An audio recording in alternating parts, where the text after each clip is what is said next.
So my video about the Frankie is trans drama absolutely blew up last week. Well, I want to thank y'all for all the love and support on my videos. You know, I really appreciate it. There have been some people out there who just didn't understood what my intentions were and decided to assume the worst. So that's why I'm making this response video, just to educate you guys and let you know a little bit more about my thought process. So firstly, this is very personal, but I hate it when people are trying to speak for me. I have seen a lot of commentary YouTubers who are cisgender who are like, well, the way Dana said it made it really look transphobic, so, like, bro, you are not a part of us. You are cisgender. You're not trans. You cannot decide for us what's offensive and what's not. And unless anyone who's trans is going to speak up about it, everyone, or like at least a lot of people, are going to believe their word over our words.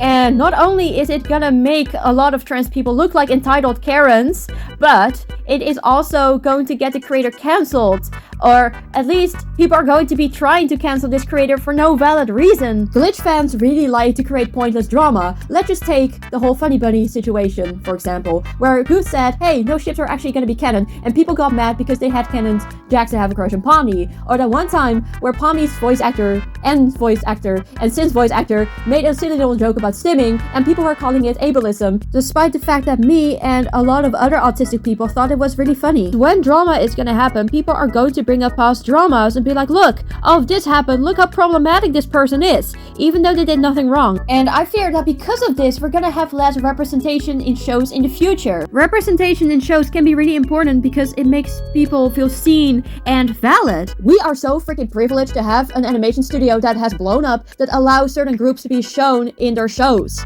A lot of companies are, for example, canceling anything LGBTQ related.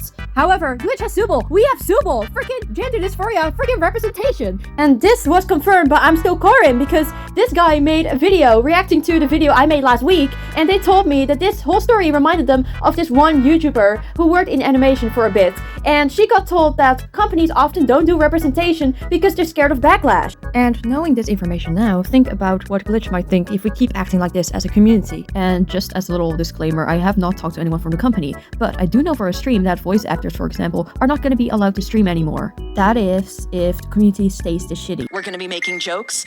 None of it's canon. We're just here for fun. And if you guys like that we get to do these streams for you, please continue to be an awesome fandom, continue to not fight each other, continue to be wonderful, and we will be allowed to continue to do these streams. The fact that Gangon's voice actor has to say this shows that they've either had a conversation about it or she's extremely worried that this will happen too. And because this is happening, and because this is such a big issue in this fandom, I also felt like I had to educate people, to let them know in the kindest way possible that what they're doing is not right, that it is actually hurting people and ruining the fun for everyone. So in conclusion, I made this video because people were trying to speak for me and I didn't like it. There was a lot of misinformation going around, and I was really worried about the future of Glitch, anyone who works on the shows, and of course the fans themselves. With that being said, what do you guys think? Are you worried about the future of Glitch too? Let me know in the comments, and I'll see you guys next time. Bye!